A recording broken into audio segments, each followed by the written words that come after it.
jeboilecal.ca. En direct de notre super studio moderne et branché sur l'Internet, voici une autre diffusion en direct, dégustation en direct avec Je bois local. Je me présente, mon nom est Philippe et je suis votre hôte aujourd'hui encore une fois, en espérant que vous vous branchez avec nous de manière live, de manière directe via le Facebook, parce que c'est là que l'expérience est la plus plaisante, parce que vous pouvez interagir avec nous autres dans la vidéo. En ce 28 octobre aujourd'hui, alors si vous êtes le 28 octobre à 19h, c'est que vous êtes live, c'est bon. Sinon, ben, la vidéo, évidemment, disponible toujours sur notre page. Je bois local, communauté de crinques et bières. On a évidemment un site, jeboilecal.ca. Vous pouvez aller consulter là-dessus. Notre page Facebook également, paquet d'articles, suggestions. On fait le tour des bières. On veut encourager la brasserie et on veut vous faire découvrir plusieurs styles de bière. Alors, en cette belle pandémie, on s'invite chez vous et on déguste en direct. Alors, le but de tout ça, c'est de se connecter avec des différentes microbrasseries au Québec et de parler plus particulièrement d'une bière et d'en apprendre un peu plus sur sa fabrication, les artisans en arrière. Je suis certain que je viens de vous allumer. Et aujourd'hui, on va y aller avec une thématique Halloween et on y va avec une bière typiquement Halloween et c'est une des plus typiques du Québec, je vous dirais, la Ale Halloween de trèfle noir à l'honneur aujourd'hui. Donc, sans plus tarder, je vais aller rejoindre mon ami David, qui est spécialement en direct de la Gaspésie. Et c'est lui qui travaille, en fait, à la microbrasserie Le Trèfle, représentant et également responsable des événements pour le Trèfle. Donc, c'est lui qui va être bien en mesure de nous parler de cette microbrasserie en particulier et de cette bière. Alors, j'espère que ça fonctionne bien, même si on est très, très loin. David, tu me reçois? Salut, oui, je t'entends bien. Donc, David, tu es en Gaspésie en ce moment, c'est ça? Oui, je suis à Percé précisément. Percé, donc on est un peu loin physiquement. OK, tu es à Percé, mais tu travailles pour une brasserie de Rouen, c'est ça? Oui, j'étais à 19h30 de route précisément, d'un point à l'autre. Mais Yes. J'habite pas Percé. J'étais ici en visite chez mon ami Francis Jonca, fondateur de Pit Caribou. Je suis directement dans sa maison à Percé. Et en fait, quand le zonage rouge est apparu, parce que moi je suis résident de Montréal, je m'occupe de toute la province au niveau des ventes pour tout ce qui est bar et restauration, ben j'ai comme un peu mis le break pour mon retour. Fait que là, en ce moment, ben je travaille de la maison chez Francis. Pour ce qui me reste comme travail, on va dire que les activités sont un petit peu plus smooth. Ouais. Mais ouais, je fais ça d'ici et puis ben je m'amuse et je profite de la splendeur gaspésienne. Ben, t'es un chanceux, finalement, on t'a envie.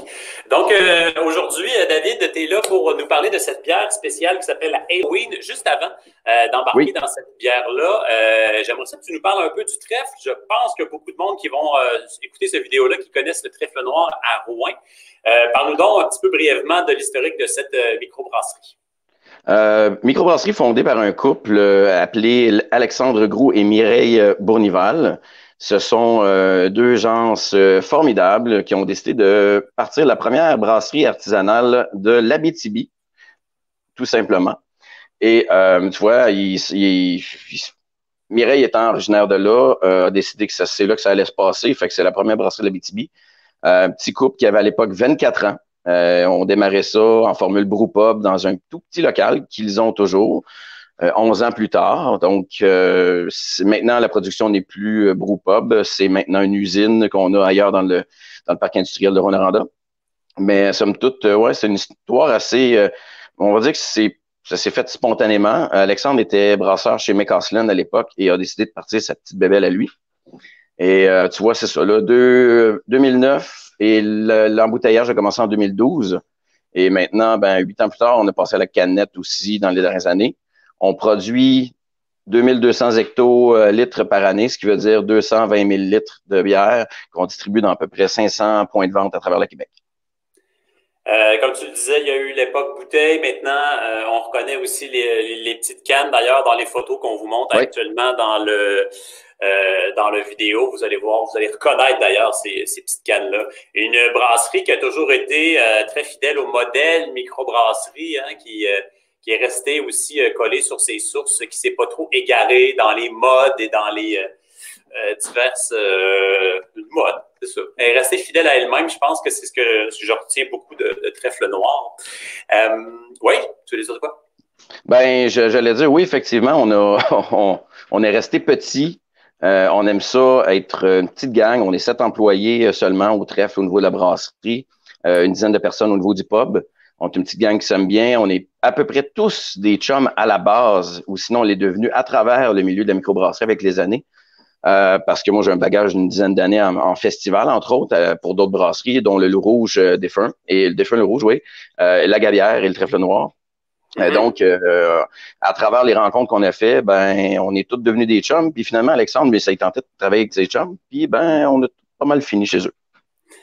D'ailleurs, c'est là qu'on s'est rencontrés dans ces Ouais, festivals aussi qui occupaient beaucoup les étés avant la pandémie et qui, jadis. espérons, seront de retour. Je le sais qu'à la maison, vous avez probablement déjà fréquenté un de ces festivals de bière. OK, on parle de la bière maintenant Oui, avec la Halloween. Écoute, yes. habituellement, dans ces dégustations-là, j'aime beaucoup ça qu'on fasse un petit historique du style de bière qu'on va déguster pour un peu apprendre aux gens, puis après ça, on passe à travers la dégustation. Mais là, on parle d'une bière assez spéciale. Le but, c'était de faire une bière, j'imagine, pour l'Halloween. Alors là, ici, une bière à la citrouille, une Pumpkin Ale. Parle-moi un peu de ce style-là qu'est la Pumpkin Ale. Pumpkin Ale, bon, on va dire que c'est. Il y a plusieurs origines, ben, plusieurs sources de l'origine. Ça pourrait être lors de la Toussaint. Parce qu'il faut pas oublier que bon, ça date de quand même 200 ans environ là, que des pumpkin ale existent. Donc, les colonies britanniques aux États-Unis festoyaient le temps de la récolte, la Toussaint et tout ça. Ben, ils faisaient tout simplement une bière avec une seule et unique citrouille dans le mash, dans le mou. À travers les années, c'est devenu un style. Et c'est pas loin de la bière de Noël non plus, parce qu'on s'entend que c'est pas mal les mêmes épices. Tu sais, épices d'automne, épices d'hiver, là. Mais somme toute, c'est ça. Il y a plusieurs origines qui disent que c'était tout simplement une bière lors de la récolte. Puis il y en a qui disaient que c'était une bière pour la Toussaint et aussi pour célébrer bon la fin de l'été des récoltes, tout simplement. Donc, c'est la bière qu'on vous conseille fortement en cette fin octobre. L'Halloween s'en vient, ça va être mollo au niveau de la cueillette de bonbons. Donc, pourquoi pas Oui, y aller avec la petite bière spéciale Halloween. Et c'est ce qu'on va faire spécialement aujourd'hui. Et David, je te garantis qu'on reprend à un moment donné un classique du trèfle certainement. pour parler d'autres styles que la Pumpkin Ale. Donc, on y va avec dégustation qu'on fait ici dans les vidéos, juste pour vous donner une petite idée de comment on fait à la maison. Donc, c'est important d'avoir un super verre. Idéalement, un Propre. verre, je bois local, mais bon, bientôt, vous pourrez vous le procurer aussi. Mais un verre de dégustation. Un verre qui est assez grand avec une fermeture un peu plus petite, qui nous permet de bien voir la bière sur pied idéalement, mais un verre idéalement, pas direct dans la canne pour la dégustation. Et première chose qu'on va regarder quand on déguste, évidemment, ben, c'est la couleur de la bière. Donc, on peut que déjà commenter là-dessus. Il y en a qui vont dire que c'est simple, c'est une rousse, mais on parle d'une bière quand même assez foncée ici. Oui. De ton côté, tu dirais quoi? C'est ambré, même à limite brune, mais il y a des reflets rougeoyants quand même. Il y a une petite twist dans cette bière-là qui est supposément une rousse à la citrouille, mais c'est un hybride de Dubel, de double belge, en fait, OK. qu'on a fait. Donc, c'est pas une rousse anglaise, c'est pas une rousse irlandaise, mais c'est pas une Dubel non plus. Vite, vite comme ça, on utilise une levure d'abbaye, une levure OK. qu'on utilise d'habitude pour faire les bières, les Dubel belges, entre autres. On a du grain spécial B, qui est un grain de spécialité. Donc, de l'orge maltais spécial B, torréfié d'une certaine façon avec un taux de sucre X ou Y. On a du biscuit malt aussi là-dedans, qui est le classique, on va dire, anglais pour justement aller faire des rousses, entre autres. Fait que ce mélange-là, ensemble, donne déjà quelque chose d'assez épicé, quelque chose de rond. On a une haute teneur en sucre. C'est une bière qui est quand même à 7%. C'est une bière assez charpentée, oui. Il y a aussi le sucre de la citrouille, parce qu'il y a quand même énormément de citrouille dans notre belle petite recette, nous. Ouais. Ben, tu veux-tu en parler de la citrouille? Est-ce que c'est des citrouilles locales? Comment ça marche pour la provision? Effectivement, tout est dans J'imagine bien. tout, mon ami. Oui, c'est ça. Un peu comme à l'instar de notre Johannes, notre Berliner Weiss au Cassis, c'est des productions locales. C'est l'équivalent d'une palette à peu près de citrouille qu'on utilise. Quand même. Donc, à peu près 150 kilos-ish. qu'on met dans le boil. Puis, ben, tout simplement, on bouille, on se sert du sucre, du cucurbitacé. Il y a une belle rondeur qui rappelle vraiment la citrouille dans cette bière-là. Tu sais, c'est pas axé sur les épices parce qu'il y a quand même clou de girofle, cannelle, muscade et du gingembre dans cette bière. Et c'est ça, donc c'est pas axé uniquement sur l'épice, c'est une bière à la citrouille qui goûte la bière, qui a un relent d'épices, mais on goûte en fin de bouche l'espèce de sucre des courges bien à eux. Fait qu'on arrive là dans notre dégustation, on a checké la couleur. Maintenant, j'ai pris la liberté d'y aller avec le nez et évidemment, on est dans on parle de épicé ici, pas dans le genre épicé piquant, mais épicé. Non. Tu parlais de clou de girofle, tu parlais d'épices ici qui sont des épices qui réchauffent, hein, typiques de l'automne. Des épices de gâteau aux carottes, genre, c'est pas mal là-dessus. Alors, c'est vraiment intéressant. Ça me rappelle l'automne, c'est ça, ça rappelle le côté un peu plus chaleureux qu'on a le goût de se donner quand le froid arrive. Donc après, on y va avec dégustation de ce produit-là. Les gens vont remarquer que tu n'en as pas une avec toi en Gaspésie. Non, apparemment parce que ça se rend pas partout, cette bière-là. C'est brassé en tout... Ouais, c'est pas percé, mais c'est brassé à toute petite échelle. Là. On parle d'environ 3000, 4000 litres dans une année qu'on va faire. Fait que distribué sur 500 clients, c'est quand même déjà pas mal. Puis en Gaspésie, ben, ils vont pas se prendre la tête avec ça. Tandis, j'ai trouvé, chez un de nos marchands, la California, qui est notre IPA au citron. Donc, c'est de ça que je vais me délecter pendant que tu fais de même. On va te trouver du trèfle en Gaspésie. Hey, c'est fort, c'est fort. Mais c'est mes clients.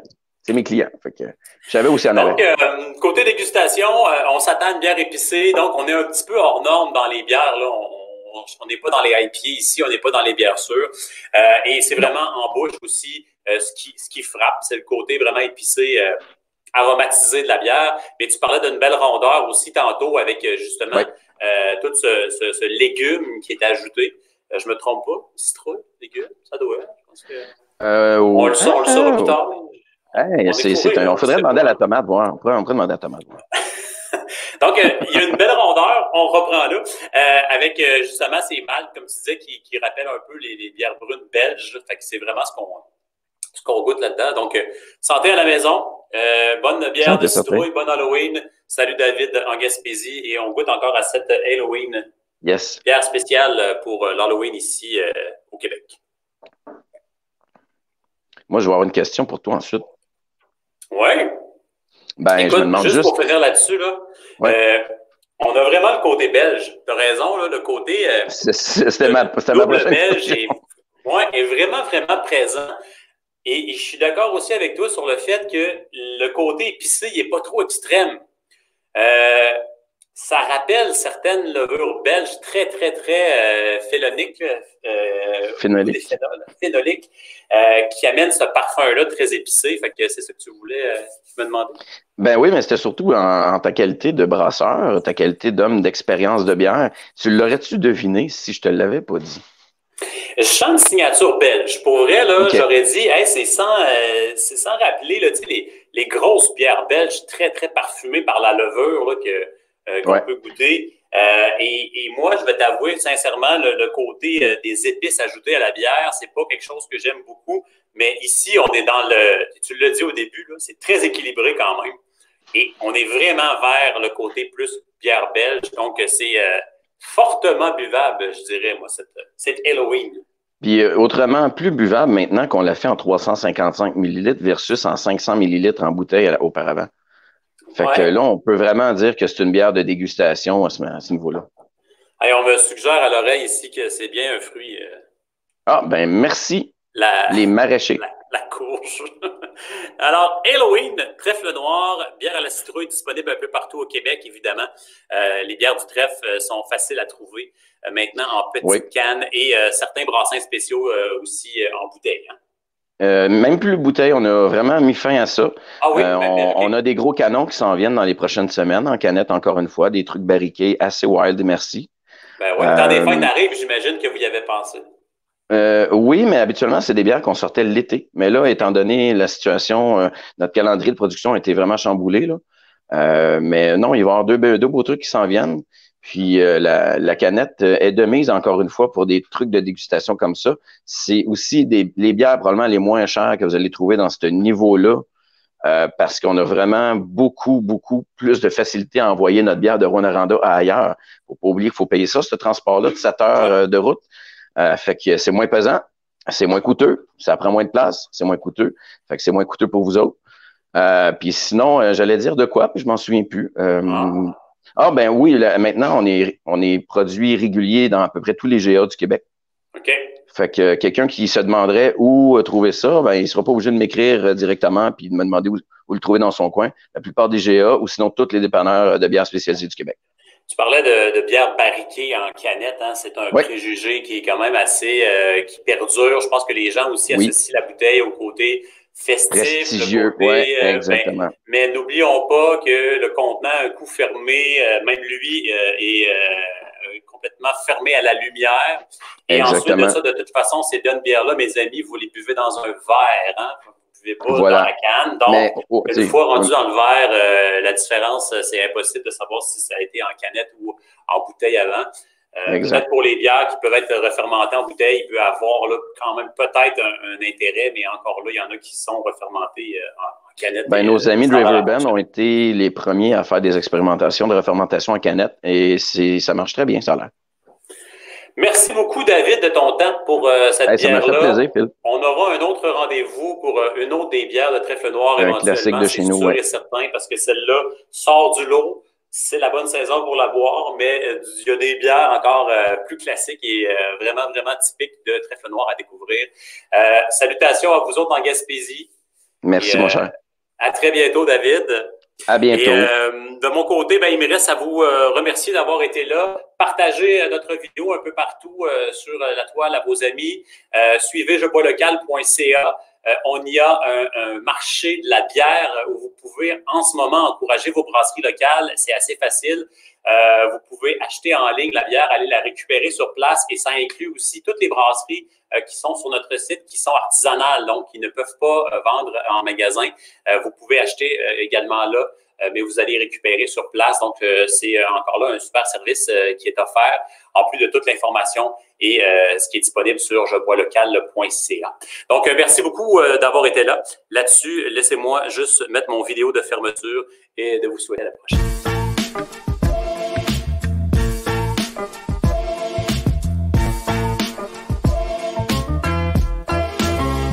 Jeboislocal.ca